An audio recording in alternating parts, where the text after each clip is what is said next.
Boa noite, meus irmãos. Nós estamos aqui num podcast teológico e nós estamos no Seminário Presbiteriano Conservador, no Riacho Grande, São Bernardo do Campo. Tenho aqui o privilégio de estar nessa casa de profetas e com o diretor do seminário, reverendo Wellerson Alves Duarte, que nos dá o prazer e o privilégio de poder começarmos aí esse nosso podcast. Boa noite, reverendo Wellerson. Boa noite, reverendo Márcio. Um grande prazer estar com o irmão aqui nesta noite e podermos, durante algum tempo, trocarmos algumas ideias aí a respeito da teologia. Amém. E os irmãos estão assistindo aí, a Juliana já está aí assistindo. A gente precisa saber se o áudio está bom, né? Se está legal aí, Juliana, puder dar um retorno para nós aí, para a gente saber se está legal aí o áudio, o vídeo a gente está vendo aqui, para a gente poder começar aqui uma reflexão sobre alguns assuntos interessantes para a igreja, aproveitar aqui a sabedoria do reverendo Wellerson. Aprender aqui um pouco com ele, sentar aos pés aqui dele para aprender. Tá certo. Enquanto isso, a Juliana aí vai ver se... Eu vou testar aqui do meu próprio... Ó, o reverendo Paulo Broco está assistindo aí, ó, lá nos Estados Unidos. Lá. Então, eu acho que vamos ver, testar aqui. Ela falou que está ok. Está ok? Ah, beleza. Então tá testado o som está legal aqui. Vamos então... Então, eu vim dar aula aqui hoje no seminário e aproveitei aqui a oportunidade de, uma vez que eu vou passar aqui de hoje para amanhã, aproveitei a oportunidade de fazer o podcast aqui no seminário. O reverendo Wellerson, que é o diretor, nos autorizou a fazer e dá esse prazer aqui de a gente poder conversar sobre alguns assuntos relacionados à vocação pastoral, sobre teologia sistemática, teologia bíblica, trazer isso de uma forma prática para a igreja, para os irmãos que estão assistindo aí, o quanto isso é importante. Vamos começar aí pelo primeiro assunto, que é vocação pastoral. Reverendo Wellerson, o que o irmão poderia assim, definir, né, a vocação? Alguém que se sente vocacionado para o ministério, quais são as características essenciais que ele deve observar, uma vez que o irmão trabalha com seminário há algum tempo, né, e é pastor? O que poderia esclarecer sobre essa questão de vocação? Bom, eu acho que de uma maneira assim, bem simples, é claro que a vocação, não só para o ministério pastoral, né, mas para qualquer área da vida, porque durante muito tempo, quando se falou sobre vocação, as pessoas ligavam a vocação imediatamente ao ministério pastoral, a missionário, né? E a impressão que se dava é: Deus vocaciona alguns para o ministério pastoral e o restante ele diz assim: vocês podem fazer o que quiser da vida. Né? E Deus, na verdade, tem um lugar para cada um no reino, pessoas que vão servir nas mais variadas áreas. Particularmente na questão da vocação ministerial, a gente pode dizer que os sinais da vocação, eles estão presentes em alguém que enxerga a necessidade, sente vontade de satisfazer aquela necessidade e consegue aprender, desenvolver as ferramentas para suprir aquela necessidade e tem a aprovação da igreja para o trabalho que ele está desempenhando. Eu acho que a gente podia ilustrar isso com a vida de Neemias. Neemias enxergou uma necessidade. Jerusalém estava destruída. Ele orou por essa necessidade, jejuou por ela e sentiu vontade de suprir essa necessidade. E Deus abriu as portas para que, deu oportunidade para que ele tivesse condições de suprir essas necessidades. Ele foi e, junto com o povo, conseguiu liderá-los, executar aquele trabalho e teve a aprovação do povo para aquilo que fez. Então, em linhas gerais, o primeiro sinal que alguém tem de que ele é o vocacionado é enxergar a necessidade que a igreja tem e sentir no coração o desejo de suprir essa necessidade. Então, você falou num ponto aí, a questão de as pessoas realmente associar a vocação só ao ministério pastoral e não a outras áreas. Uhum. Na sua opinião, essa visão equivocada, ela se dá por quê? Porque assim, os puritanos eles tinham uma visão de que a vocação que o crente tem fora o ministério deveria glorificar a Deus tanto quanto do pastor. Uhum. Mas não é assim hoje nos nossos dias. Sim. O que você acha que causou essa mudança aí nessa visão de vocação? Geral, né? De modo geral. Sim.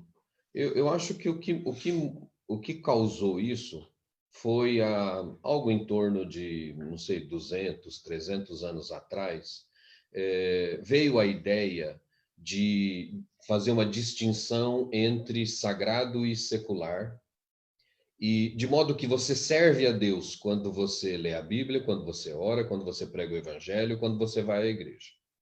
E a sua vida secular é a sua vida secular, né?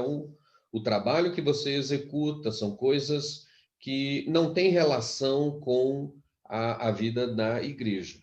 Isso fez, inclusive, com que a igreja entregasse aquilo que nós chamamos de mandato cultural para o mundo. Então, a indústria do entretenimento, a indústria da moda, isso tudo foi abandonado pela igreja, né? Se nós olharmos para 300 anos atrás, nós tínhamos estadistas, cientistas, artistas de renome que eram cristãos. E aí a gente passa a ter um lapso onde isso se torna raro, né?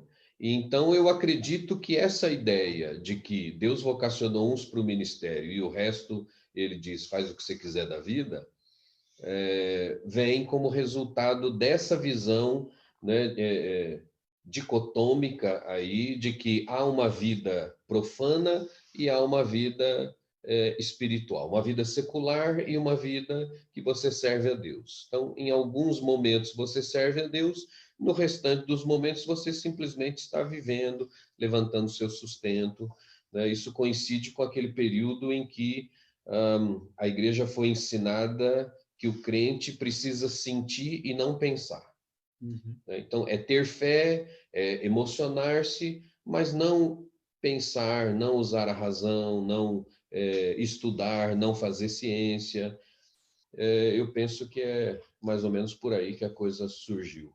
E aí a gente tem sofrido os efeitos desastrosos disso, né? Porque em um país em que tem tantos evangélicos como o nosso, não há uma influência na cultura, não há influência na ciência, não há influência na filosofia, na pedagogia de Paulo Freire, que é o cara que manda aí na pedagogia no Brasil. Sim. A filosofia é completamente dominada pelo ateísmo, você não tem grandes pensadores, pelo menos que eu saiba, cristãos que modelam aí, que influenciam as faculdades. Como você colocou, a música, a arte de modo geral. Aliás, até a visão de arte, né, é distorcida, porque se atribui a arte a cantor apenas, a ator, atriz. Sim. E, na verdade, a visão de arte é artesão, é o cara que faz a obra que fica permanente. O cara é um artista mesmo, que faz uma obra e ela testemunha acerca dele. Então, há um empobrecimento. Mas o que poderia ser feito para, lógico, não de imediato, isso não seria possível, mas a médio e longo prazo, ter algumas mudanças assim, dessa visão? Olha, algo já vem sendo feito. Eu acho que desde que na última metade, na verdade, já quase no final, pelo menos aqui para a gente no Brasil, já no final do século XX, nós começamos a ter uma redescoberta dessa ideia da aliança da criação, né, com os mandatos espiritual, social, cultural. E agora, mais recentemente, essa discussão e ensino sobre cosmovisão. Né? de você olhar o mundo todo sob uma ética, sobre uma ótica, melhor dizendo, cristã. Então, esse é o passo que eu entendo que é o passo positivo. A partir daí, é através do ensino. São os pastores ensinando cosmovisão na igreja, ensinando os crentes que eles não servem a Deus apenas quando estão na igreja e que não trabalham pelo reino apenas pastores e missionários oficiais. E nós trabalharmos, né, e nós temos irmãos trabalhando nisso, em uma escola de fato cristã. Né? Nós sempre tivemos no Brasil escolas de cristãos. Uhum.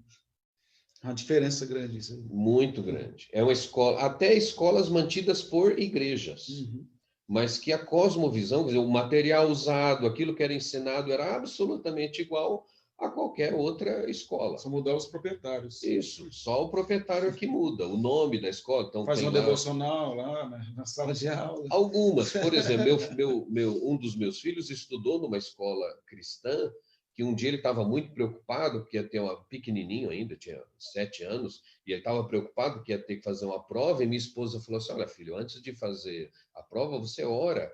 E ele disse, não, mãe, ela não pode orar. Ela falou assim, como assim? Você estuda numa escola de uma igreja, as aulas não começam com oração? Não, lá não tem oração.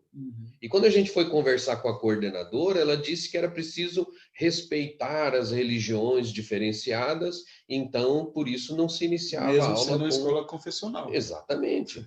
Né? Então, você não podia orar para iniciar uma aula numa escola que pertence a uma igreja. Então, nós temos irmãos trabalhando, né, no material, irmãos do Mackenzie, por exemplo, né, o reverendo Mauro, Meister e outros. Tem sido pioneiro nessa área. Exato, trabalhando no material que tenha a visão, a cosmovisão, de fato, cristã, então, para desenvolver uma educação cristã. Então, a médio e longo prazo, eu acho que é através do ensino, através da educação, tanto a educação que a igreja dá, através da pregação, da escola dominical, quanto esse trabalho na escola, né, que vai resgatar essa visão bíblica, né, de vida do mundo. Então, você falou uma questão aí que eu quero destacar sobre a cosmovisão reformada. Nós sabemos que ela sempre existiu, porque ela é bíblica. Sim. Porém, nos últimos tempos que mais tem sido escrito, pelo menos publicados, mais livros, né, sobre o assunto. Né? Hoje tem muito livro sobre cosmovisão. O Kuyper já, né, você escrevia bastante sobre isso, mas nesse termo, assim, é mais recente. E aí, entrando na cosmovisão, que é a visão de mundo, conforme a Escritura, e todos nós temos uma cosmovisão, depende se ela está certa ou não, e é a Bíblia que vai definir isso. Você falou da questão dos mandatos da aliança, que aí entra na teologia bíblica, né?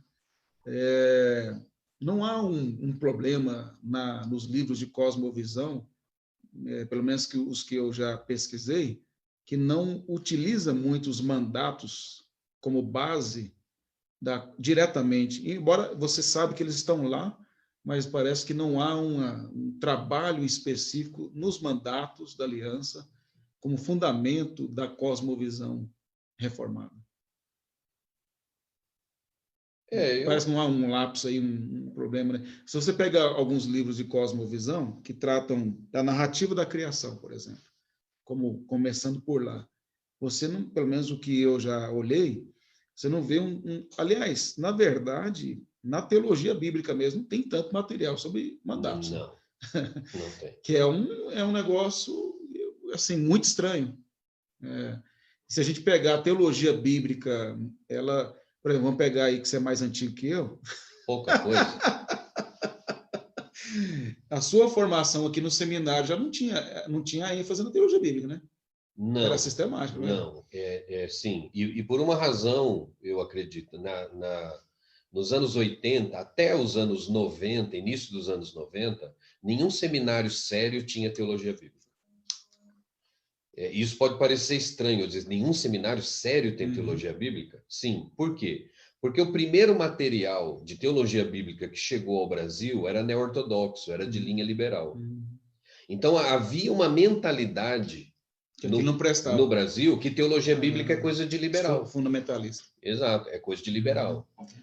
Só nos anos 90, final dos anos 80, né, início dos anos 90, com brasileiros indo estudar nos Estados Unidos para retornar, e aqui nós temos um centro de pós-graduação, só com essa ida é que se teve contato com a teologia, um contato mais direto com a teologia bíblica reformada. E aí nós começamos a ter tradução de livros, né, publicação. O Dr. Van Groningen, ele se empenhou pessoalmente para que o livro dele, né, Revelação Messiânica, fosse publicado no Brasil, veio ao Brasil várias vezes para lecionar. Então, isso começou a mostrar que a teologia bíblica é de reformado, né? Não é liberal. Então, aí, a partir desse momento, então, os seminários começam a ter, inclusive o nosso, começam a ter a teologia bíblica como uma matéria separada. Agora, mesmo na minha época, né, de formação, que não tinha teologia bíblica, o nosso professor de teologia sistemática, a formação dele era teologia bíblica. Então, a teologia sistemática que ele fazia e que ele nos ensinou a fazer era uma teologia sistemática feita a partir da teologia bíblica. Então, o que talvez alguns livros de cosmovisão, eu imagino, talvez eles pequem um pouco, exatamente por trabalhar a cosmovisão em conceitos, né, em sistemas, sem abordar de forma direta, ainda que eu acredite que esses livros de cosmovisão, o resultado final é produto de um trabalho bíblico, mas a ênfase não fica clara, principalmente porque um tema tão importante, tão significativo para a cosmovisão, sob o meu ponto de vista, que é o pacto da criação, que são os mandatos, quer dizer, para mim, a base tá aí, né? E por que está aí? Porque quando você pensa em mandato espiritual, cultural e social, você vê a vida toda envolvida nisso, né? Não sobra nada da vida totalidade que não encaixe em alguns deles. Se você pensar em descanso, entretenimento, lazer, mandato cultural, trabalho, estudo, política, tecnologia, cultural, relacionamentos interpessoais, social, qualquer relacionamento, né? Com cunhado, relacionamento com Deus, com sogra, com irmão, com irmã, qualquer tipo de relacionamento está no mandato social, né? E o mandato espiritual, claro que esse é explícito, é evidente. Então, todas as áreas da vida estão contempladas aí. E isso mostra que o relacionamento com Deus é integral. Então, o modo de se ver a criação e o relacionamento com Deus também precisa ser integral. Então, se eu entendi bem, você quis dizer que a cosmovisão tem mais influência da sistemática? Naquilo que naquilo que eu particularmente tenho lido, sim, a produção final, bom, tanto que cosmovisão nos seminários, ele está dentro do departamento de teologia sistemática. Então, você acha que é um acerto ou é um erro? Olha, ou tanto faz? Não, vai depender do propósito da obra e do resultado final da obra.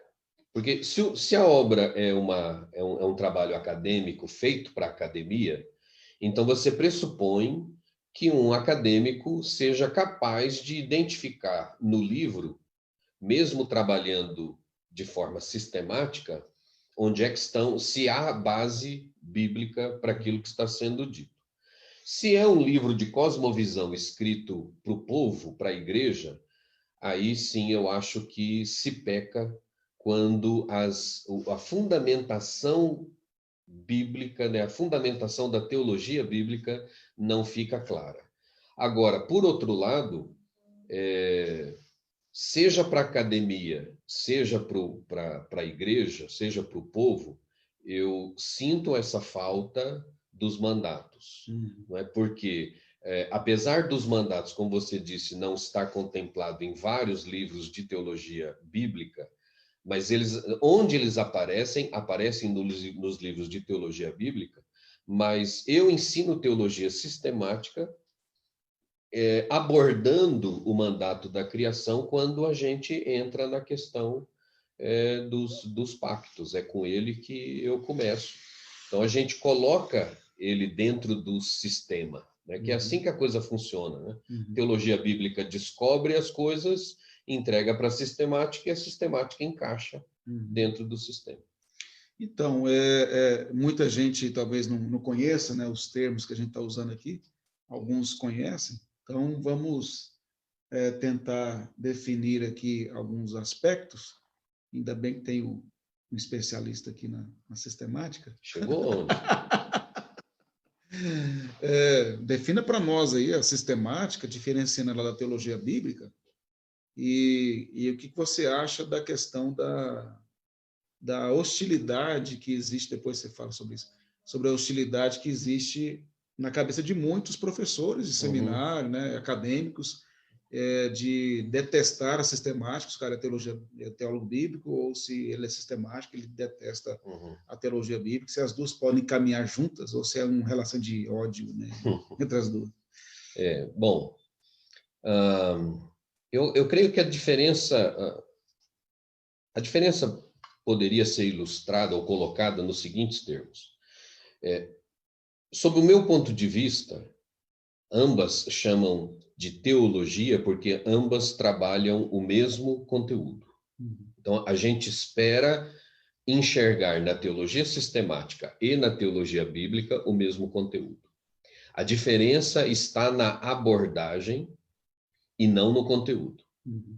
Então, qual é a diferença na abordagem? A teologia bíblica chama de teologia bíblica não porque ela é bíblica e a sistemática não seja bíblica. Ela chama-se de teologia bíblica porque ela estuda as doutrinas conforme elas vão surgindo na Escritura.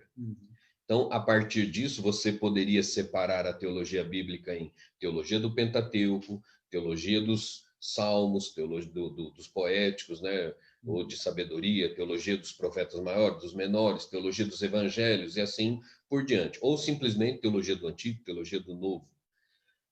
Alguns até preferem simplesmente teologia bíblica, né? Que aborde tudo. Eu também gosto disso, toda a Escritura, porque isso não separa, né? Não facciona, né? Mas o modo de enxergar é assim. Então, você, dentro da teologia bíblica, você vai estudar o que o Pentateuco fala, por exemplo, sobre criação, o que os Salmos falam e assim por diante. A teologia sistemática, ela, como o próprio nome diz, ela cria um sistema que seja lógico, completo, e pega essas doutrinas que a teologia bíblica extraiu da Escritura e coloca dentro de um sistema que seja lógico. Então, por exemplo, ela começa trabalhando com a revelação, porque é a base da teologia.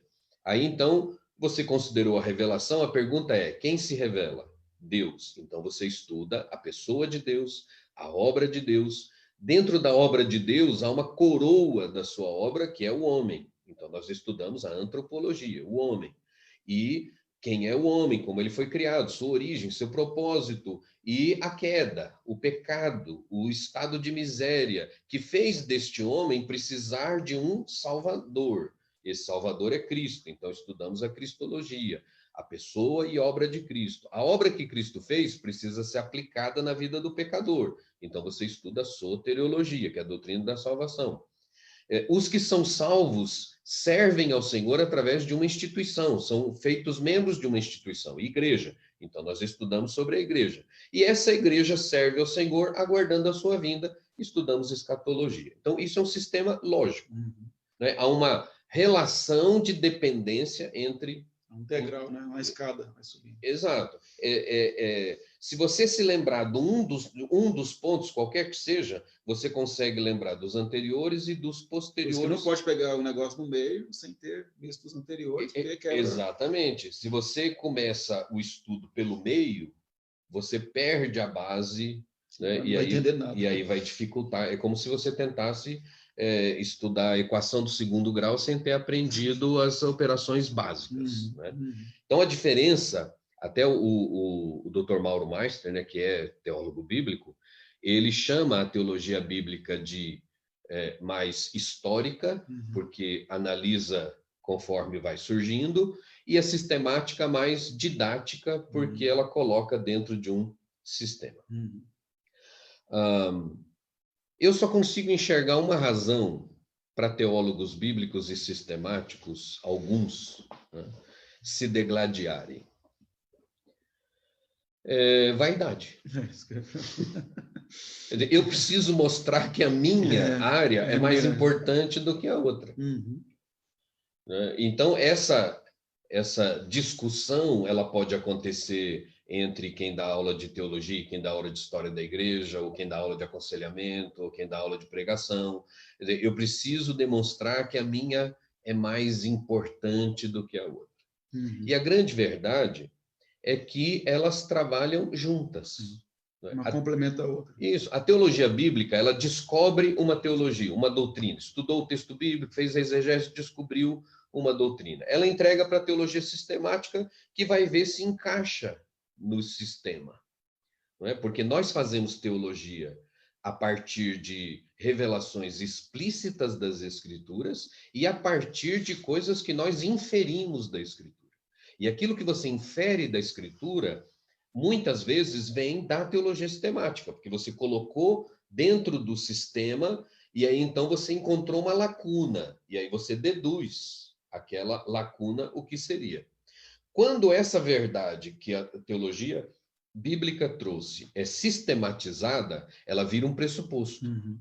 E então, como pressuposto, ela é devolvida para a teologia bíblica e a teologia bíblica passa a ler a Escritura a partir daquele pressuposto. Por exemplo, o princípio de que a Bíblia é regra infalível de fé e prática, palavra de Deus autoritativa, vem da teologia sistemática. Mas isso é pressuposto para quem faz teologia bíblica. Ele vai para a Bíblia partindo do pressuposto de que ela é a palavra de Deus, infalível, inspirada, autoritativa. Então, elas, na verdade, trabalham juntas. Só que o pressuposto da sistemática, assim como da bíblica, é da Escritura. Sim. Da exegese. É claro. Porque é isso que valida o pressuposto. A teologia sistemática não inventou esse pressuposto. Né? Não é filosófico. Ele foi inferido das verdades bíblicas. Quer dizer, na Bíblia você aprendeu que Deus é autoridade, é infalível. E aí, na Bíblia você aprendeu que a Bíblia é a palavra de Deus. Então, a conclusão lógica da teologia sistemática é que se a Bíblia é a palavra de Deus e Deus é inerrante, então sua palavra é inerrante. E aí, então, isso vira um pressuposto e elas trabalham absolutamente juntas, né? Numa relação de interdependência. Você tem comentários aí no seu aí? Tem participações aí? Tem um texto aí. Tem alguém que você pode ler para nós aí? A Juliana Fernandes, né, disse que na igreja que eu ia, eu nunca ouvi falar de cosmovisão. Só em 2018, quando comecei a frequentar a IPC do Caieira, que eu vi e estou aprendendo. Tem algumas participações aí, né? Os irmãos estão assistindo de vários locais. Pode deixar o seu comentário aí, a pergunta, o reverendo Emerson responde aqui para você, ao vivo. Pode ficar tranquilo aí. Nenhuma pergunta fica sem resposta. Nem se for um não sei, mas eu respondo. Mas isso que o reverendo Emerson colocou, os irmãos, aí, muito importante, porque, como ele disse, mais vaidade acadêmica de pessoas de áreas da sistemática, da teologia bíblica, e a visão deve ser que uma complementa a outra. E, inclusive, está aqui, né, o professor de sistemática e o professor de teologia bíblica. Né? Lógico que teologia bíblica é bem mais abaixo, né? Mas eu aprecio a humildade. Eu aprecio. Mas uma coisa que eu falo, eu queria até perguntar ao reverendo Lercio se ele concorda, né? Porque Eu já falo na sala de aula, vamos ver. É assim, eu sempre falo para os alunos que, por exemplo, eu dou aula de teologia bíblica e outras disciplinas preparatórias para exegese, junto com outros colegas que dão também outras disciplinas. E a sistemática também é uma delas. E eu sempre falo para eles que a minha função, na minha área de teologia bíblica, de introdução do antigo, tal, hebraico, é prepará-los para a exegese. A exegese, na minha opinião, é a matéria principal do seminário, porque eles serão expositores da palavra. Então, todas as demais disciplinas, elas estão dentro dessa preparação aí para que eles possam entender o que o texto ensina e passar para a igreja. O que você acha dessa afirmação? É uma afirmação boa. Ainda bem. Porque a exegese, ela é, de fato, a base, a ferramenta, né, básica que vai ser usada para pregação e para se fazer teologia. Se a teologia sistemática, na prática, ela é resultado da teologia bíblica, você faz teologia bíblica com exegese, né? Estudando o texto em profundidade, extraindo a verdade revelada naquele texto, né? A doutrina ensinada naquele texto, é que você faz teologia e é que você prega. A questão que eu colocaria junto disso é que as confissões, e aí então vem a teologia sistemática, ela, vamos dizer assim, ela estabelece através dos pressupostos muros. Né? Depois que uma verdade está estabelecida, a exegese ela não pode te levar a conclusões que contrariem isso. Né? Então, por exemplo, a doutrina da Trindade. Nenhum estudo exegético pode levar ao entendimento de que Deus não é um ser que subsiste em 3 pessoas. Né? Porque isso é fundamento da fé cristã. Um estudo exegético que aparentemente leve a essa conclusão, ele está equivocado, ele tem que retornar. Né? Alguma coisa, e aí o problema não está na exegese, tá? Em quem usou as ferramentas da exegese, que as usou mal. Mas de fato é isso. Isso até me faz lembrar um problema que eu admito que é um problema real da teologia sistemática, que é o fato de que alguns fazem teologia sistemática sem Bíblia. É filosófico. Eles fazem teologia sistemática a partir da opinião de teólogos. Então, isso até faz com que algumas pessoas que ouvem críticos acabem mesmo acreditando que a teologia sistemática é algo ruim, porque o que é teologia sistemática? É simplesmente você dizer o que Berkoff, o que Rod, o que Bavinck, o que João Calvino, o que esse ou aquele pensavam a respeito de um assunto. E teologia sistemática não é isso. É claro que a teologia sistemática e a teologia bíblica também fazem uso de teólogos, da opinião de teólogos. Por quê? Porque existe uma história. Claro, não seria inteligente você jogar 2000 anos de pesquisa no lixo e falar que você descobriu e achar que você pode estudar a Bíblia sozinho e chegar a conclusões corretas, né? Não é inteligente você jogar isso tudo fora. Então, é claro, a opinião de outros teólogos ela deve ser considerada. O que não se pode é fazer teologia, fazer doutrina em cima da opinião de teólogos simplesmente, desconsiderando aquilo que a Escritura ensina. Então, eu acho legal essa ideia da sistemática, dessa muralha para você não pular, né? Porque você até ouvi um professor uma vez falar que em Jumper que o Spurgeon, por exemplo, que era considerado um príncipe dos pregadores, ele não era um exegeta, ele um grande pregador e tal, mas ele usava muito alegoria, muito criativo nas suas pregações, um homem de Deus e piedoso, né? Nada desconsidera isso, mas ele diz que não permitia Spurgeon falar heresia, era a sua boa teologia sistemática. Uhum. Então, ele não pulava esse muro, ele tinha afirmações teológicas corretas, e embora, às vezes, de forma exegética, ele tivesse algumas dificuldades aí para fazer isso. É uma arrogância mesmo as pessoas acharem, e é uma tendência no meio evangélico, com essa falta de desejo de aprender mais da palavra de Deus, de descartar toda uma história de quase 2000 anos aí de teologia ser desenvolvida, e o cara achar que ele descobriu a América agora, Uhum. né? E ele vai descobrir alguma coisa nova que ninguém na história da igreja conseguiu perceber. Né? O que nós vemos é que existem áreas que não foram muito exploradas, né? Uhum. Uma delas você citou a teologia bíblica, né? Que ela tem 30 anos, vamos dizer, né? O que você falou, Brasil, né? Aqui no Brasil, Na nossa sim. realidade, 30 anos. Né? Uhum. Então é pouco tempo, né? Para desenvolver, não fez nem escola direito ainda. Verdade. Né?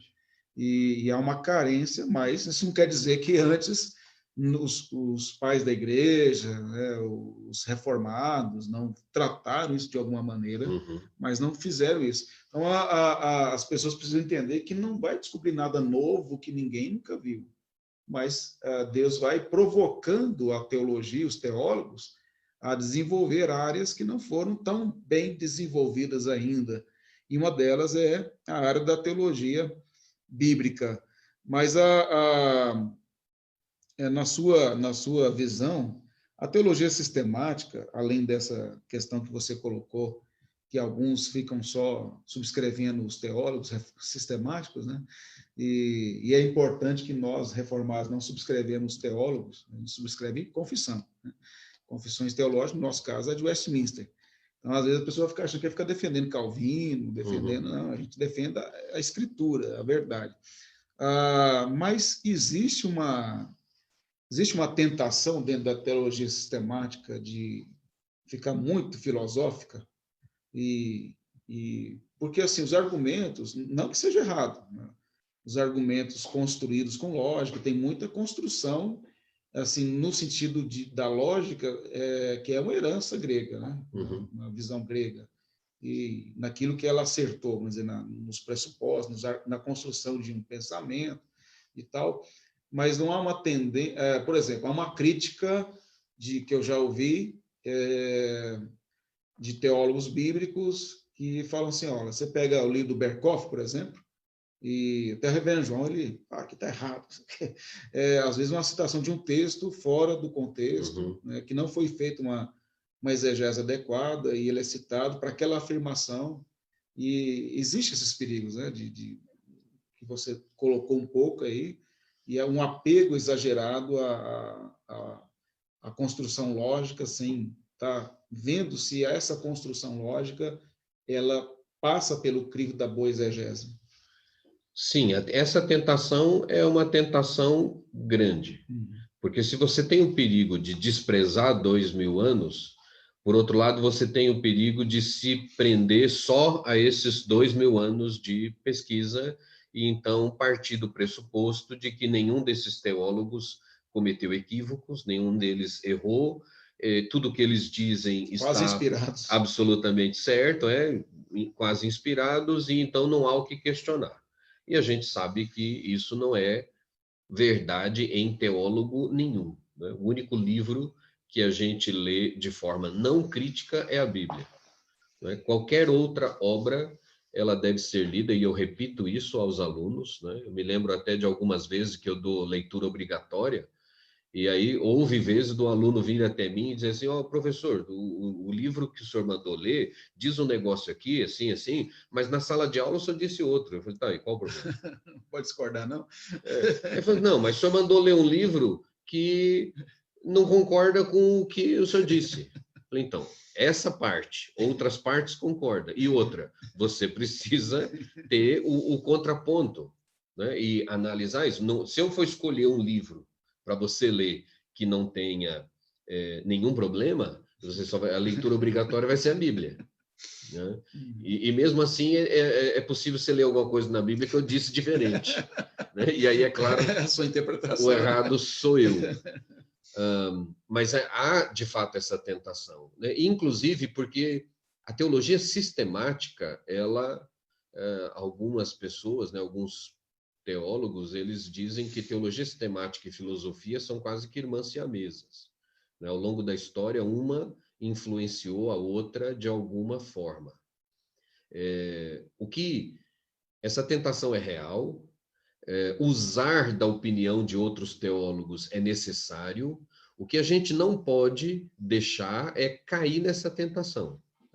Então, por exemplo, eu admiro bastante a teologia sistemática que o Dr. Eber Pai Eu faz, acho bom exegeta, né? porque ele é um teólogo sistemático, ele escreve livros de teologia sistemática, ele cita teólogos, mas ele lança as bases bíblicas. Você pode discordar do entendimento que ele tem daquele texto, mas ele fundamenta suas teses naquilo que a Bíblia escreve. Inclusive, eu tive aula com ele algumas vezes e vi inclusive, ele demonstrando crítica a teólogos e até fazendo uma autocrítica, né, de um tempo em que ele defendeu determinada coisa e que agora, escrevendo sobre o assunto e estudando a Bíblia para escrever sobre o assunto, ele chegou à conclusão de que estava equivocado. Então, de fato, há o risco. E talvez não, esse risco é maior para aqueles teólogos sistemáticos vaidosos que querem fazer teologia sistemática sem o uso da teologia bíblica. Então, é interessante. E que você citou o Dr. Eber, realmente os livros dele, a gente vê o interesse e o esforço dele de fazer exegese, fundamentar. E até você que está assistindo, tem o Ser de Deus, né? Tem a coleção do Habitat lá, né? Que ele escreveu. As Naturezas do Redentor. A Natureza do Redentor, as duas naturezas do Redentor. Então, tem vários livros. É o melhor sistemático no Brasil, né? Eu acho. Eu acho. Que tem ninguém aqui que escreve igual ele. Não, assim, né? nesse momento, não, acho que não. Realmente, tem muitos bons livros aí que ele é bem corajoso, né? Muitas afirmações, Sim, né? E ele desafia mesmo, né? Pode falar aí contrário, e é interessante, muito boas as aulas dele. Mas a questão da teologia bíblica, eu acho que, lógico, todas as disciplinas têm os seus perigos, porque, na verdade, o problema não é a própria disciplina, mas é a pessoa, né? É igual você pegar o dinheiro, o problema não é o dinheiro, é quem usa, né? Não é a maneira como usa. E aí, no caso, só revela o que a pessoa é. Mas no caso da teologia bíblica, talvez, não sei se eu estou equivocado, a tentação é um pouco menor do que a sistemática, porque você acaba sendo humilhado pela escritura, no contato direto, embora possa fazer a sistemática como o Dr. Eber, né, fazendo essas exegeses aí. Mas a teologia bíblica, não estou aqui fazendo, né, lógico, a separação de forma a criar uma animosidade entre as duas. Estou dizendo que a teologia bíblica, ela trabalha mais ainda diretamente com o texto do que propriamente a sistemática, que, embora ela receba da teologia bíblica, você falou, né? Ela recebe esse material desenvolvido e ela sistematiza isso por temas aí. Você acha que, nesse caso, embora, eu volto a dizer, né, o problema maior é quem está fazendo do que, na verdade, é a própria disciplina. Né? Veja, eu acho que uma das provas de que o problema é quem faz e não a matéria em si é que durante séculos, né, a teologia bíblica não era uma matéria, ela era uma ferramenta. E ela surge como matéria na neo-ortodoxia. E é por isso que no Brasil as primeiras obras que chegam são obras de linha neo-ortodoxa, liberal, né, porque ela surge ali. Então isso demonstra, né, nós não subscrevemos, né, em nada a neo-ortodoxia. Aliás, isso é uma coisa muito interessante, porque a neo-ortodoxia, a teologia bíblica nasce como matéria na neo-ortodoxia que questiona a autoridade da Bíblia. Então é incoerente. Que questiona a autoridade. A teologia bíblica não é uma coisa que você não acredita. Exato. Então você pode ver que um teólogo bíblico, né, ele pode ser um herege, Uhum. usando a Bíblia. E, principalmente, se ele usa a Bíblia sem os muros. Uhum. Aí fica livre para... Exato. Agora, o papel vamos dizer, como matérias, o papel da teologia bíblica, da teologia sistemática, não é fazer exegese do texto. O papel da matéria em si. O papel dela é receber o que a teologia bíblica fez e colocar no sistema e então dizer para a teologia bíblica, ok, ele encaixa no sistema. Ou dizer, não, essa conclusão sua não encaixa no sistema, ela precisa ser revista. Esse é o papel da teologia bíblica, da teologia sistemática. E quando encaixa no sistema, ensinar, né? Transmitir aquilo de forma sistemática. Agora, é claro, o teólogo, né, a coisa, isso como matéria. Agora, o teólogo em si, ele precisa fazer uma coisa e outra. Por exemplo, quando eu fiz o meu curso, naquela época você tinha que escolher 2 áreas de concentração, né? Quando eu fiz o mestrado, 2 áreas de concentração. Então você era uma chamada de área maior e área menor. Você fazia mais módulos em uma e menos módulos na outra. A minha intenção era de fato fazer teologia sistemática, então o meu mestrado é em teologia sistemática. Mas a minha área menor foi teologia bíblica. Quer dizer, exatamente porque a gente entende que para você fazer teologia sistemática, você precisa de teologia bíblica, né? E aqui no seminário eu também dou aula de teologia bíblica, né? Do Novo, o reverendo Márcio dá do Antigo, eu dou do Novo, mas eu também dou aula de teologia bíblica exatamente porque a gente entende o seu grau de importância. E aí, então, é verdade. Se você trabalha no texto bíblico como crente e com os pressupostos corretos, o risco é menor do que da teologia sistemática. Então, nós explicamos aqui sobre... Nós não, só o reverendo Elcio, eu só estou acompanhando. Teologia sistemática, teologia bíblica, a relação que deve ter de harmonia entre as duas, uma complementando a outra, o quanto que a teologia sistemática, ela, com seus pressupostos, com seus temas tirados das escrituras, fornece impede que você fale heresias.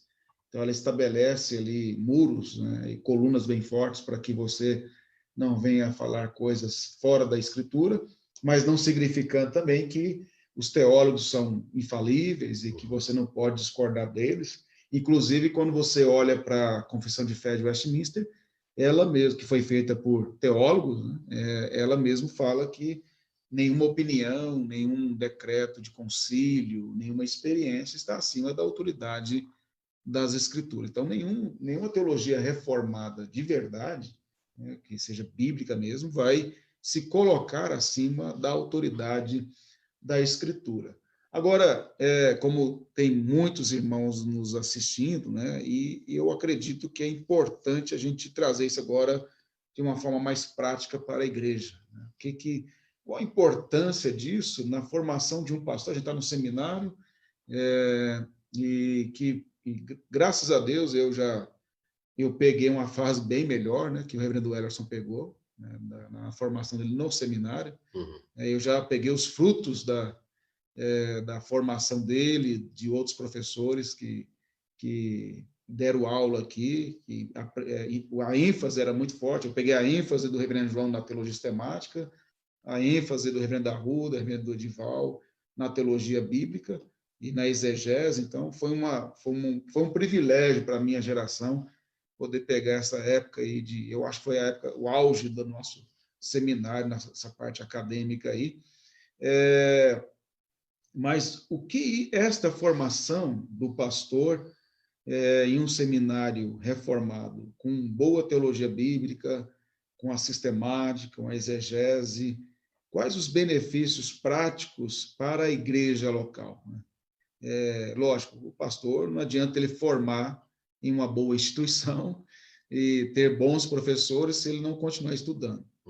Mas o benefício de um seminário desse nível para a igreja, porque às vezes o membro da igreja não tem a ciência, ou às vezes é enganado, às vezes não é esclarecido a ele sobre essa importância. Eu vou dar um exemplo aqui, antes do reverendo Ellerson falar.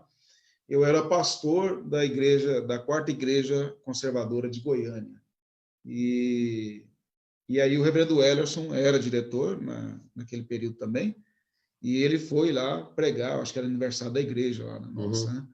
E ele aproveitou a oportunidade para, na parte da manhã, eu até pedi para que ele fizesse isso também, falasse do seminário, né?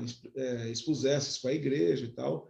E foi uma manhã muito marcante, e eu digo para mim, porque eu já havia pastoreado 2 igrejas antes, eu estava, vamos dizer, longe do seminário naquele período ali, e aí acaba que você fica tão envolvido como pastor, envolvido com as atividades locais, não justifica, e você perde um pouco esse carinho mais profundo pelo seminário, ou aquilo fica meio abafado.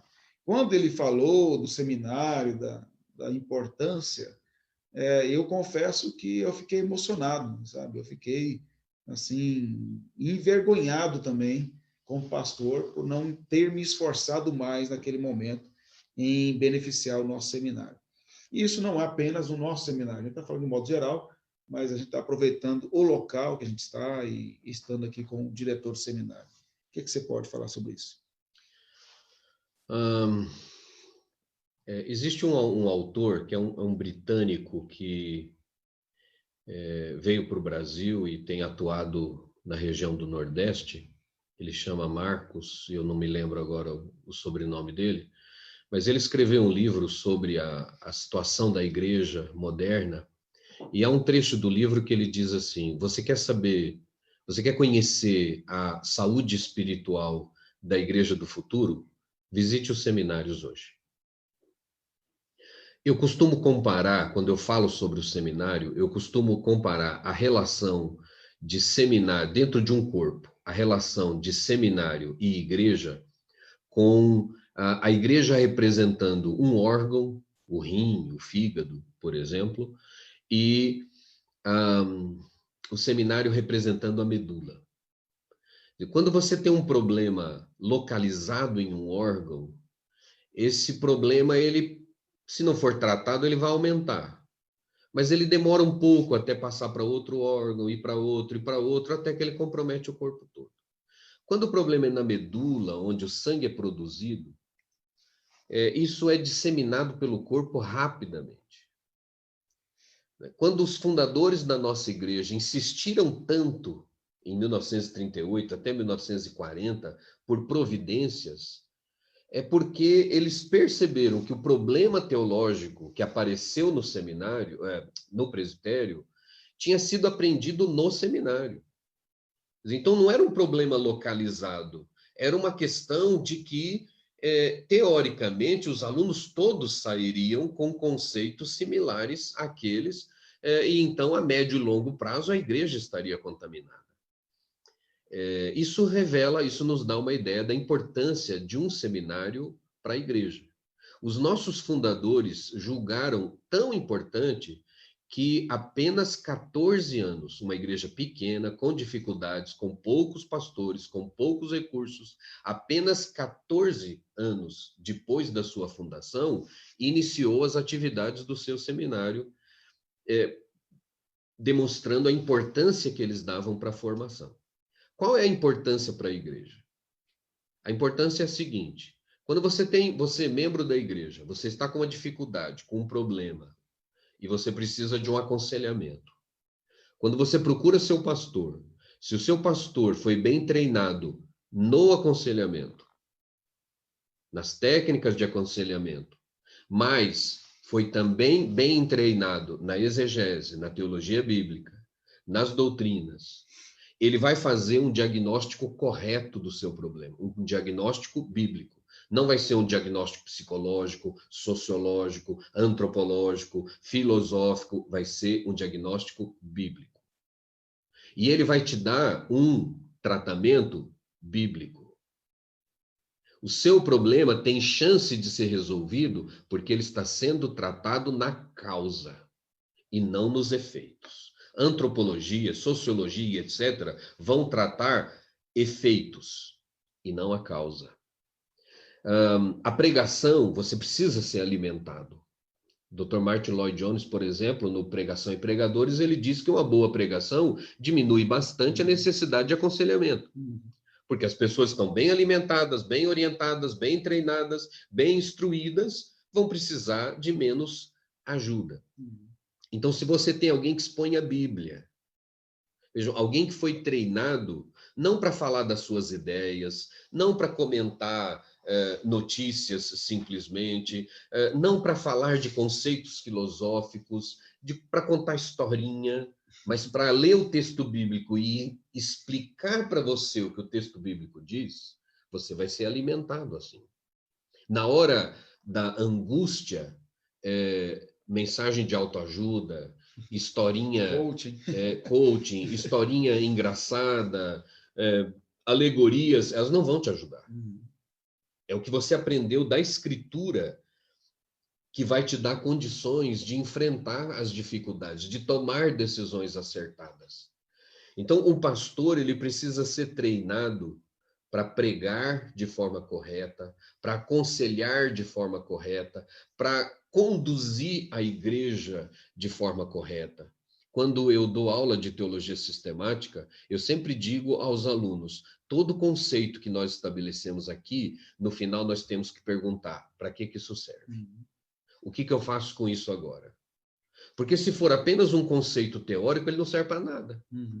A gente não precisa gravar isso. Se ele é só um conceito teórico, ele não serve para nada. Isso só serve quando eu sei o que eu faço da minha vida com esse conceito, onde eu aplico isso na minha vida.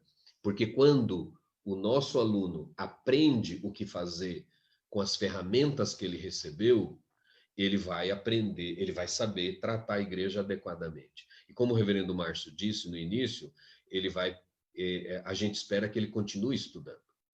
O reverendo João, na primeira aula que eu tive com ele, aqui como aluno, ele disse o seguinte, olha, há uma coisa que eu preciso dizer para vocês logo de cara. Muita gente chega no seminário achando que ele vai aprender tudo, ter resposta para tudo e vai sair daqui sabendo tudo. Então, eu vou dizer para vocês uma coisa. Nosso objetivo aqui é ensinar uma coisa só para vocês. Como se estuda. Estudar de verdade, vocês vão estudar depois que sair daqui. O que o seminário faz é dar as ferramentas. O reverendo João falava também assim, que quando você vem para o seminário, você é um burro sem livros. Quando você sai, você é um burro com livros. Exato. Ele dizia mesmo que a ignorância é atrevida, né? Então, antes de você saber, você acha que sabe muito. Você era um burro inconsciente e agora você é um burro consciente. Que já é alguma coisa, né? Já melhorou, exato, já melhorou bastante. Né? Então, essa é a ideia. É de que os nossos pastores sejam devidamente treinados a como estudar, como aprender mais, como se desenvolver e como melhor servir a Igreja de Cristo. E aí você que é membro de igreja, o que você deve esperar do seu pastor? Que ele estude, que ele seja fiel às Escrituras. E cobre isso dele. Tem que cobrar, dar as condições, né, para que ele possa, claro. Porque às vezes a igreja quer que o pastor ensine bem e tudo, mas quer que o pastor seja o pedreiro da igreja, né, seja o zelador da igreja, o Uber da igreja, ambulância, o SAMU da igreja. Então, é lógico que ele não vai conseguir, ele tem família, ele tem a vida pessoal dele também, e ele precisa de tempo para estudar. Agora, a questão é, se a igreja dá a ele as condições de estudar e ele não estuda, aí ele está pecando e ele tem que ser exortado a se arrepender desse pecado que está cometendo. Porque estudar é trabalho duro, não é uma coisa simples, não. O trabalho braçal, por exemplo, não desmerecendo o trabalho braçal, nós já trabalhamos assim com essas coisas, mas você dorme e descansa. Eu trabalho com a mente, com estudo, com aconselhamento, com resolver problemas da igreja, buscar em Deus sabedoria e direção para resolver. Isso aí é algo que desgasta bastante. E para preparar, as pessoas têm uma ideia falsa, reverendo Carlos, que quando o cara sai do seminário, como o reverendo João já explicou, né, e deixou para nós esses ensinos aí, ele sai do seminário, ele está pronto para pregar a todo momento, então tem um sermãozinho pronto para todos os momentos. E aí, já passou pelo seminário, então ele pode pregar agora, de qualquer jeito e tal. E, na verdade, é o contrário. Quanto mais você estuda, mais você entende a importância de estudar mais, tem medo de falar certas coisas, porque você não, às vezes não teve tempo adequado para aprofundar e amadurecer. E eu até costumo dizer para os alunos, tanto do seminário quanto do IBGI, que existem sermões que é para a vida toda. Você prepara um sermão agora, você sabe que você aprendeu lá o que o texto está ensinando, mas você sabe que ao longo do seu ministério você terá tempo para cavar mais aquele texto, né? Para aprender mais aquele texto. E nunca terá fim. Então, um sermão, em certo sentido, nunca fica pronto. Né? Sim. Você sempre vai ter que estudar mais aquele texto, aprender, porque de um período ao outro, você adquiriu mais conhecimento, você estudou mais. Isso numa situação em que o pastor estuda. Né? Eu conheci um camarada, eu posso falar só o milagre, não posso falar o santo, mas quando eu era seminarista, que ele dizia que ele fazia faculdade de manhã, porque ele, ao invés de ficar dormindo, ele ia para a faculdade. Então, então, aí você vê o nível. Existe, porque o pastor é o seguinte, o pastor ele não tem, a igreja não fica lá vendo que hora que ele acorda, que hora que ele dorme, né, o que ele está fazendo durante o dia. Então, ele tem que ser fiel ao Senhor, e ele tem que usar a melhor forma possível o seu tempo. Agora, como é que você sabe se o seu pastor usa adequadamente o tempo? Se as pregações dele, os aconselhamentos, quando você pergunta para ele as coisas biblicamente, e ele pipoca, coisas básicas, ele não sabe responder, coisas que um aluno de escola dominical sabe responder e ele não sabe falar sobre aquilo, ou se ele não sabe, ele vai dizer, olha, eu vou pesquisar, eu vou procurar te responder isso aqui adequadamente. Então, não tem como um pastor que seja preguiçoso esconder muito tempo da igreja a sua preguiça. A igreja logo vai perceber, mas o pastor tem que estudar. Na verdade, reverendo Hélio, você acha que a gente olha assim no Novo Testamento, não traz a ideia de que a função principal, né, do pastor e que a igreja deve esperar dele é a pregação, ser expositor. Sim. Não é visitação, não é, embora faça parte, né? Isso. Mas a pregação é o... A nossa Constituição, quando ela fala da atividade do pastor, né, quando ela fala do pastor e de suas responsabilidades, aquelas responsabilidades que estão descritas ali, elas podem ser divididas em 3 áreas, né? Uma área administrativa, uma área assistencial e uma área de ensino. Todas elas são importantes, em todas elas o pastor deve estar envolvido, mas a maior parte do tempo precisa ser concentrada no ensino. Vejam, quando eu digo maior parte, não é todo o tempo. Por que não é todo o tempo? Um pastor ele precisa visitar os membros da igreja por causa das necessidades dos membros da igreja e para melhor conhecer os membros da igreja e saber o que ensinar. Vai interferir até na pregação dele. Vai interferir na pregação, exato. Ele vai perceber qual é o nível de conhecimento daquela congregação, e então ele vai saber que linguagem ele pode usar, que exemplos ele pode usar, né, com ilustração, quer dizer, onde é que estão os problemas, onde ele deve focar a sua pregação. Então, há uma série de coisas que a visitação vai mostrar necessária. Quer dizer, o aconselhamento é importante quando as pessoas têm as suas carências, a sua necessidade. A administração da igreja tem que estar em boa ordem, ela não pode estar com a documentação bagunçada, ela não pode estar com problemas nos órgãos governamentais. Agora, é claro que sempre que você pode principalmente essa área administrativa, né? Colocar na mão de quem sabe muito melhor do que nós, porque nós não recebemos treinamento de administração de empresa, de contabilidade, de direito, né? Então, quando você tem um escritório que pode fazer isso, sai mais barato para a igreja contratar o escritório, porque vai ser bem feito, e vai liberar o pastor, tempo do pastor, para ele se dedicar àquilo que só ele pode fazer. Né? Esse aqui é o ponto X da questão. Né? Como fazer isso tudo se não tem tempo para fazer isso tudo? Treinando liderança para que aquilo que outros possam fazer, eles façam, e aí então o pastor está livre para fazer aquilo que só ele pode fazer, ensinar.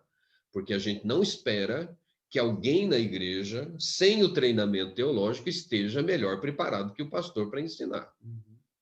Ele é o presbítero docente da igreja. Exato. E ele tem que estar estudando constantemente, como já se disse aqui diversas vezes. O reverendo citou aí a questão do sermão, né, que é para a vida toda, e eu repito constantemente aos alunos.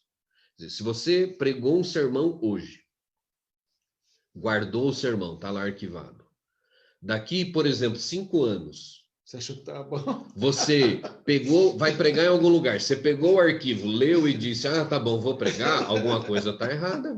Estudou nada em 5 anos. Foram 5 anos perdidos. Todos nós, quando pegamos um sermão feito há algum tempo, nós temos que ter observações a fazer. Aqui eu não abordei esse negócio. Exato, olha, eu precisava ter feito isso aqui, eu errei. Tudo isso precisa ser... Joga tudo fora. Se você não viu problemas, é porque você não estudou, você não evoluiu, você não cresceu nesse período. Por melhor que tenha sido o sermão. Por melhor que tenha sido. É impossível. É a demonstração clara de que o camarada não estudou mais nada depois daquilo lá. Se não foi para a faculdade, dormiu.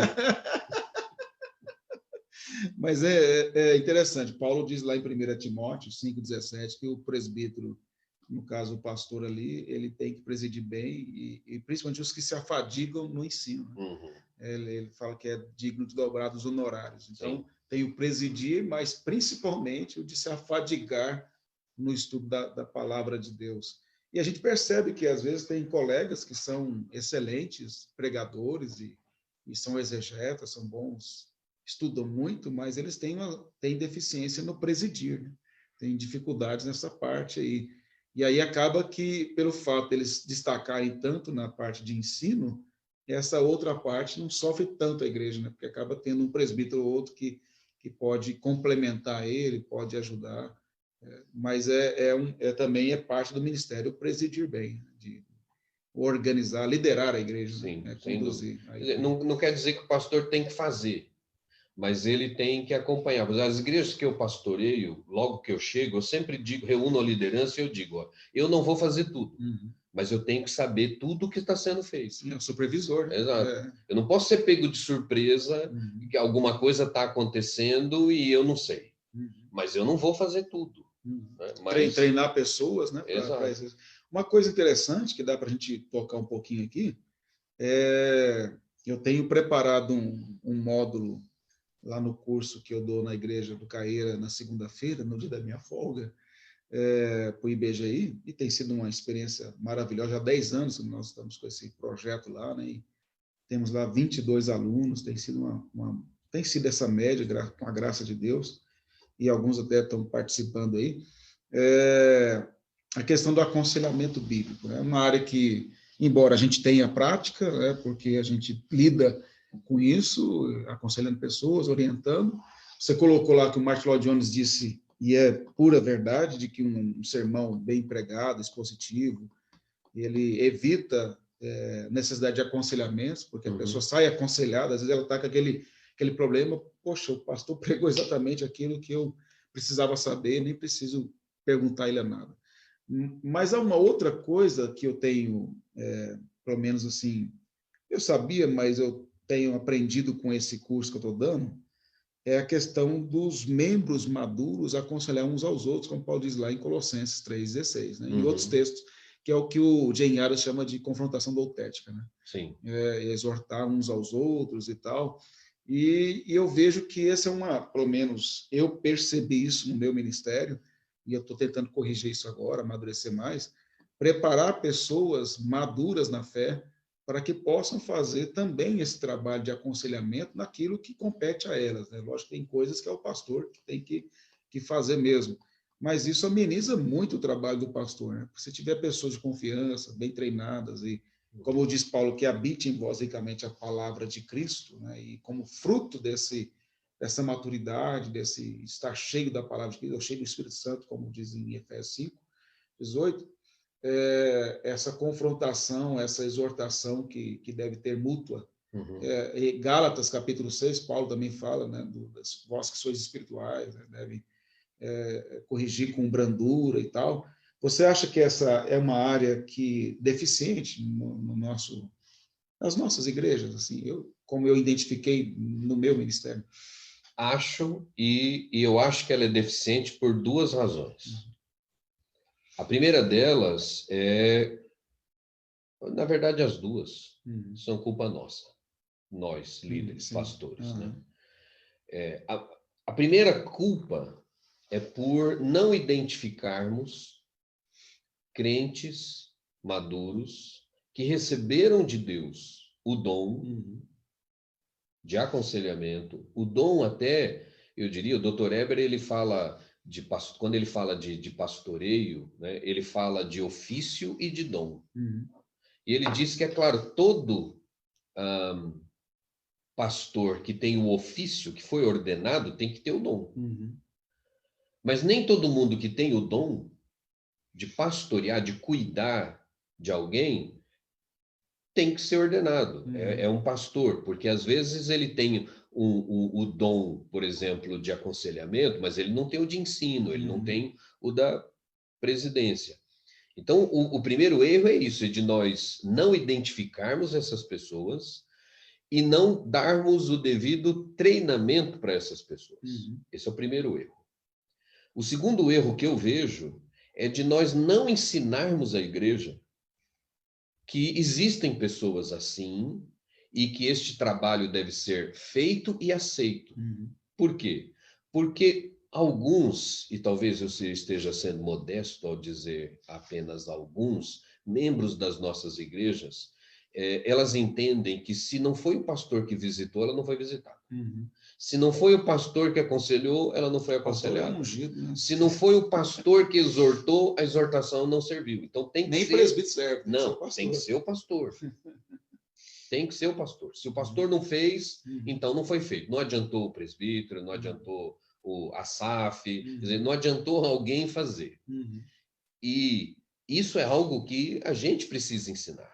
A igreja precisa aprender que o conselho pastoreia a igreja, os presbíteros pastoreiam a igreja. Irmãos que não têm o ofício, mas que têm o dom e são treinados, sob a supervisão do conselho, pastoreiam outros irmãos. Não é qualquer pessoa. Né? Exato, não é qualquer pessoa. É aquilo que eu disse no início.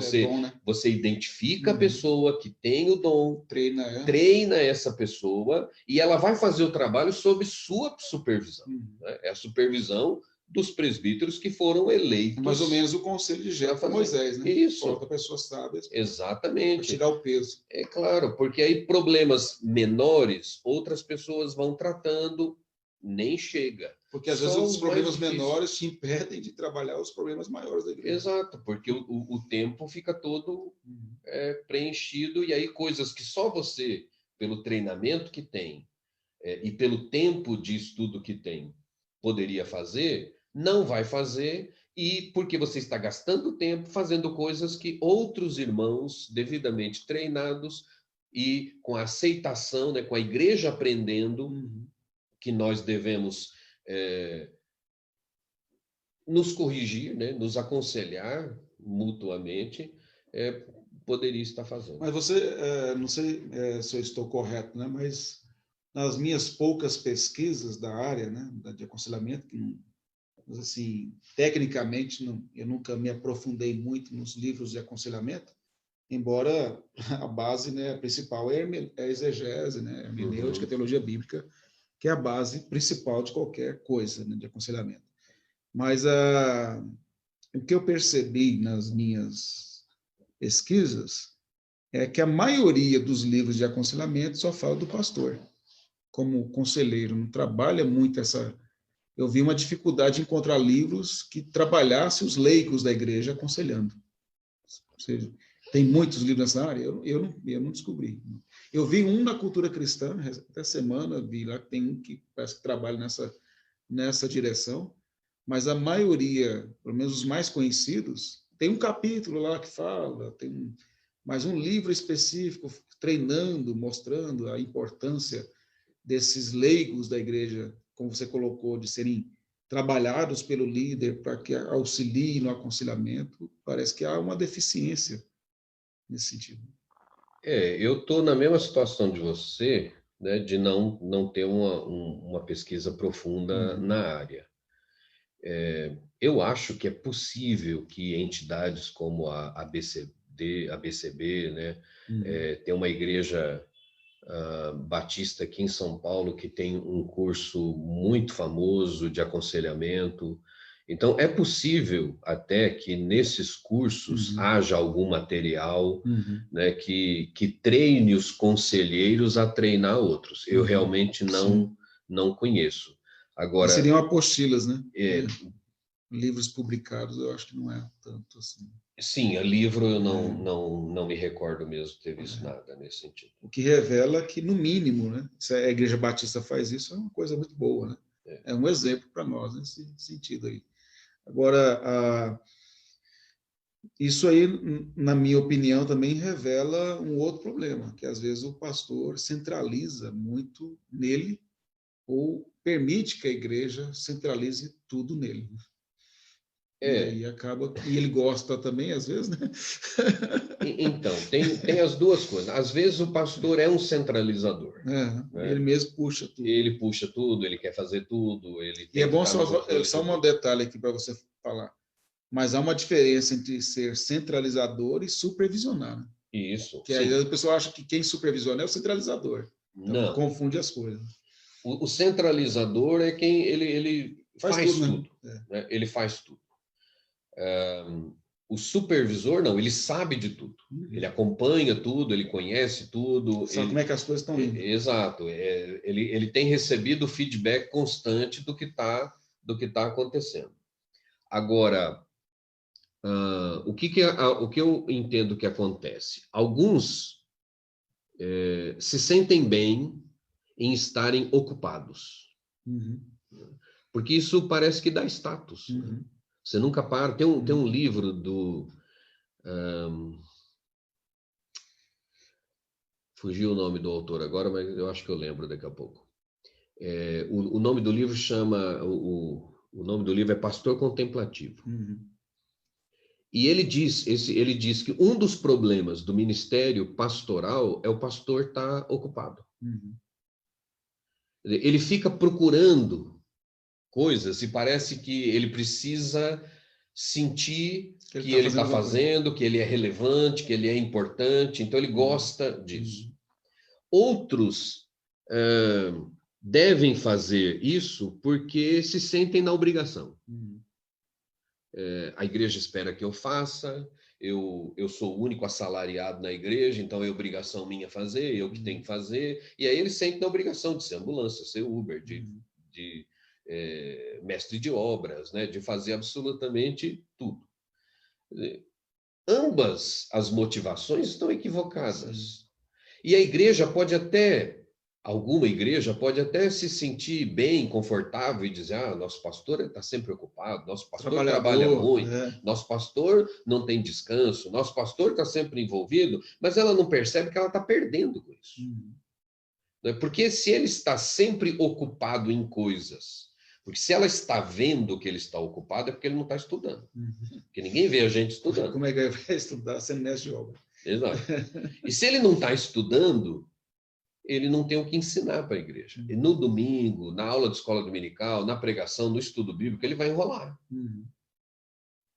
E a igreja pode até, durante algum tempo, não se dar conta do prejuízo que ela está sofrendo. Mas o que está sendo provocado à igreja é um raquitismo espiritual. E quando houver uma crise, quando houver um problema, e eu creio que a gente não pode esquecer que nós estamos caminhando para tempos difíceis. Se tudo continuar no ritmo em que está, nós estamos caminhando para tempos exige difíceis. muito mais conhecimento do pastor que antes. Desafios são muito maiores. Muito maiores. Intelectuais. E aí, quando a igreja sofrer, vamos pensar, por exemplo, em uma perseguição à igreja. Autoajuda, coaching, as historinhas engraçadas. A pandemia foi a prova disso. Exatamente. A pandemia desmascarou isso. E cadê a teologia da prosperidade? Pois é. Então, isso não vai resolver o problema. Quer dizer, quem vai suportar essas dificuldades? Quem está bem alimentado. É interessante o que o reverendo Eros colocou, né? Nós tivemos a pandemia 2 anos aí, no auge da pandemia, mostrou o quão frágil é teologia da prosperidade, coaching, essa autoajuda, essas pregações aí fantasiosas, porque foi morrendo gente, perdendo família, perdendo 2, 3, 4, e o que esses caras iam falar para as famílias, assim, que estavam perdendo os entes queridos, e um atrás do outro, internado 3 de uma vez só, e morre, o outro nem fica sabendo que perdeu a esposa, que perdeu o marido, e a pandemia veio para, uma das coisas, humilhar mesmo e mostrar o quão frágil essas teologias que não são bíblicas aí. É aquele negócio, quando a barriga dói mesmo, não adianta, né? Só escritura vai poder dar condição. E o pastor sem Bíblia não tem sabedoria, não tem diretriz. A palavra de Deus é que o Salmo 19 diz que a lei do Senhor é perfeita e ela dá sabedoria aos simples. Ela que conduz, ela que instrui a nós em todas as áreas que nós precisamos saber. A Escritura, Paulo diz, ela é inspirada e ela é útil para o ensino, para a repreensão, correção, a educação na justiça. Não há outra ferramenta capaz de penetrar o coração humano e realmente instruir e transformar a pessoa de dentro para fora. Somente a Escritura. E essas falas todas aí, que não estão baseadas nas Escrituras, elas não servem para nada na hora da dificuldade. Então, você que é membro de igreja, que tem um pastor que estuda, valorize o seu pastor, porque ele ama o Senhor e ele ama a igreja, e amando a igreja ama você, por isso que ele estuda e procura te ensinar adequadamente. Mas, infelizmente, muitos não enxergam isso como sendo um valor, uma bênção de Deus para a igreja. Quando Deus quer abençoar a igreja, ele dá bons pastores e pastores fiéis a ele.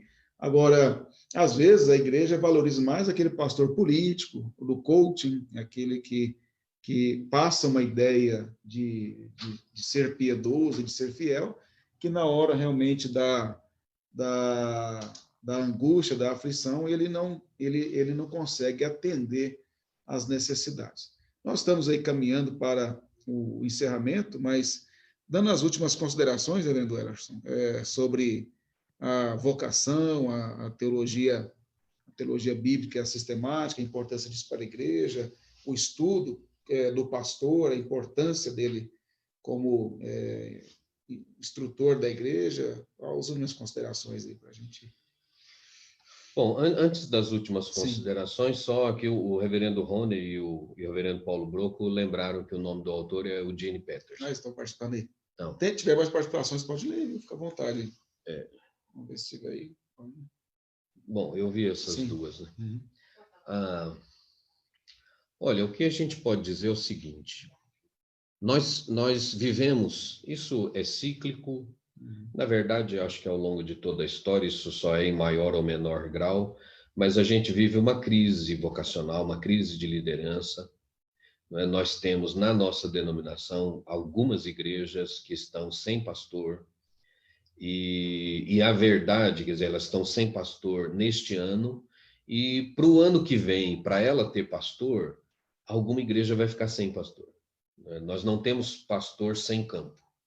Nós temos campos sem pastor, nós temos congregações que precisariam ser desenvolvidas para transformar a igreja sem um obreiro. E nós temos lugares onde poderíamos abrir novos trabalhos e nós não temos quem colocar ali. Então, nós precisamos sim orar. E essa é a orientação que Cristo nos deu, que o Senhor da Seara mande os seus trabalhadores. E orar, inclusive, da forma correta. Porque alguns de nós oram, Senhor, vocacione alguém. Vocacione o filho de alguém, o neto de alguém. Mas a nossa oração tem que ser, Senhor, chame os obreiros. E eu De repente estou até aqui. você que está orando. Exato, eu estou aqui. Meu filho está aqui, meu neto está aqui. Essa foi a minha experiência. Em 1983, eu participei de um acampamento onde o tema era vocação. E eu saí dali comprometido a orar todos os dias por vocação. E eu fiz isso, orei todos os dias por vocação. Um ano depois, um pouco mais de um ano depois, em 84, houve uma concentração de jovens. E o tema foi vocação de novo. E quando o pregador começou a falar, eu disse, pô, isso de novo, eu já estou orando. E foi muito interessante, porque na sequência ele disse assim, talvez você que esteja aqui, esteja dizendo assim, tudo bem, eu já estou orando. Revelação. Eu falei assim, poxa, sou eu. E aí ele disse assim, mas você está orando certo? Porque a oração certa é a seguinte, Senhor, desperta vocações. Eu estou aqui. Meu filho está aqui. Meu sobrinho está aqui. Meu neto está aqui. E quando eu, então, mudei a minha forma de orar, no ano seguinte eu estava no seminário. Quem mandou você mudar? Né? Então, a culpa é dessa concentração. Então, nós precisamos orar, nós precisamos nos dispor, porque nós precisamos de obreiros. O reino precisa de obreiros. O seminário é a entidade que prepara, então a igreja deve orar pelo seminário, para que Deus sustente os professores, sustente aqueles que aqui trabalham, sustente os alunos que aqui estão, dê aos professores condições de preparar bem. Você, crente, membro da igreja, precisa se preocupar muito em interceder por essa casa, porque o seu futuro pastor vai sair daqui. E se ele for mal formado, você vai ter um pastor ruim, que vai te pastorear de forma ruim, e você vai ter um serviço prestado a Deus ruim, porque você não foi pastoreado adequadamente. Então, você precisa orar, você precisa se interessar por aquilo que acontece aqui. A teologia bíblica, a teologia sistemática, a exegese, as demais matérias estudadas aqui, elas formam um conjunto que visa dar ao pastor as ferramentas necessárias para ele continuar estudando, para ele conseguir servir ao Senhor, ser instrumento nas mãos de Deus para a condução da igreja. E por isso é que nós procuramos sempre investir tanto nisso, incentivar pastores a estudar, incentivar colegas a continuar estudando, para nós termos o corpo docente sempre presente, né? Sempre na medida em que alguns vão parando, né, pela idade, outros, uma outra geração já está chegando para dar continuidade a esse trabalho. Então, tudo isso nós precisamos estar envoltos em oração e incentivando, por exemplo, incentive seu pastor a estudar, incentive seu pastor a aperfeiçoar-se, dê a ele condições, né? Paulo em Gálatas, capítulo 6, verso 6, ele diz que aquele que tem alguém que lhe ensina a palavra, faça dele participante das coisas boas. Quer dizer, dê a ele condições boas para ele continuar te ensinando a palavra. Eu creio que é por aí o caminho. Tá aí, irmãos, o ser pastor é um peso, sem dúvida, é uma grande responsabilidade, mas é um grande privilégio. Né? Uma vez perguntaram para Billy Graham por que ele não se candidatava a presidente dos Estados Unidos, uma vez que ele era muito conhecido no mundo todo e nos Estados Unidos. Ele disse que não podia se rebaixar. ao nível de presidente dos Estados Unidos, porque ele era embaixador de Cristo. E é assim que nós, eu tenho certeza que é o mesmo sentimento e pensamento do reverendo Ellerson, é o nosso pensamento sobre o ministério pastoral. Nós não trocaríamos nada por nenhuma profissão. Poderíamos ganhar o que fosse, ter a função que fosse em qualquer empresa multinacional. Nós não nos sentiríamos felizes, realizados, porque Deus nos chamou para sermos pastores da Igreja de Cristo. E não há nada mais importante, um privilégio maior do que poder pastorear a igreja que ele comprou com seu próprio sangue. Tanto é que o reverendo Ellerson está falando aqui de orar, se dispor a pessoa, caso Deus o chame para o ministério, ou o filho e tal. O filho dele é pastor e professor de seminário, né? E Deus chamou ele, e ele é um dos professores do nosso seminário. Eu tenho um filho de 9 anos de idade, e se Deus quiser chamá-lo para o ministério, me sentirei muito honrado de ter meu filho como pastor. Não é uma função dentro do Ministério Pastoral Reformado que é bem remunerado, como áreas diferentes aí, mas a gente não faz por isso, a gente faz pela vontade de servir ao Senhor e somos recompensados de outras maneiras. Então, se você que está assistindo aí é membro da Igreja Conservadora ou membro de outra igreja, porque não é a crise vocacional só na Igreja Conservadora. Eu conversava com um rapaz que faz instituto com a gente, que é da Assembleia de Deus. Ele falando que a crise vocacional dentro da Assembleia de Deus, da Assembleia de Deus, que é a maior igreja evangélica no mundo, e sempre destacou-se de ter muitas pessoas assim. Há uma crise vocacional, há uma crise de masculinidade no mundo, e isso tem afetado também na questão dos chamados, de vocacionados. Nós precisamos de homens vocacionados para o ministério, de fato chamados pelo Senhor, que sejam homens, sejam machos, que há uma crise nesse sentido também, porque para ser pastor da igreja tem que ser homem, porque o peso, os desafios, as coisas que o pastor enfrenta no ministério são coisas que a gente às vezes não imagina que vai passar por aquilo. O reverendo Ellerson, aí, que tem mais experiência que eu, tenho certeza que já se deparou, poxa, eu já pensei que tinha passado muita coisa, agora isso aí são problemas que surgem, e como ele bem colocou, os desafios que estão por vir são muito maiores, e cada vez mais exige do pastor bom preparo acadêmico, né? Um bom preparo intelectual, além de um espiritual, para poder dar respostas a essas críticas todas ideológicas, cosmovisões contrárias à Bíblia, e tem influenciado a igreja aos poucos. Talvez seja um assunto a gente trabalhar aí no próximo podcast, seja eu estando aqui ou a gente fazer isso online aí, falar sobre as diferenças que nós temos vivido dentro da igreja, de influências externas aos jovens na faculdade, né? Nas escolas, que a gente não enfrentava antes. Então, aqui é só uma introdução para um próximo assunto com o reverendo Ellerson, quando ele tiver um tempo aí, para a gente fazer uma quinta-feira online aí. Que, por exemplo, no passado não muito distante, os pais confiavam nos professores a ensinar aos seus filhos moralmente aquilo que eles ensinavam. Agora já não é mais assim. A grande parte dos professores ensinam valores completamente contrários ao cristianismo, ao que os pais cristãos ensinam aos seus filhos. E muitos pais não estão atentos a isso.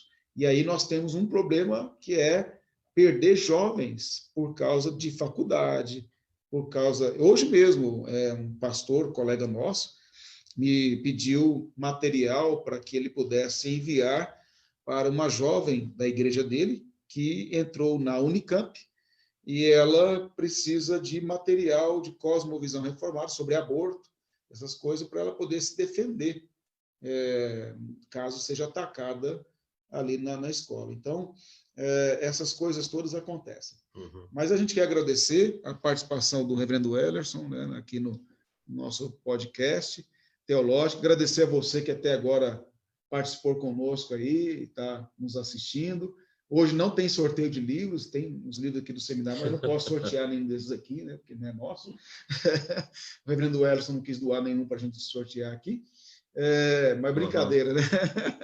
No próxima quinta-feira nós vamos sortear lá com a Juliana e o Adão, vamos sortear livros para você participar e agradecer aos nossos apoiadores, aí ao Léo Bike, a Premiata, ao Sérgio, a Automecânica Sérgio, que tem nos apoiado aí a manter esse projeto voluntário de compartilhar a palavra de Deus, tratar de assuntos e temas como hoje nós tratamos aqui.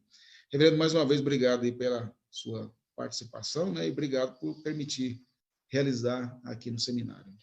Imagina, eu que agradeço a oportunidade, é um grande prazer. Sempre que pudermos fazer, vai ser uma grande alegria. Amém. Vamos orar, encerrando o nosso podcast. Pedir ao reverendo Wellerson que faça a oração.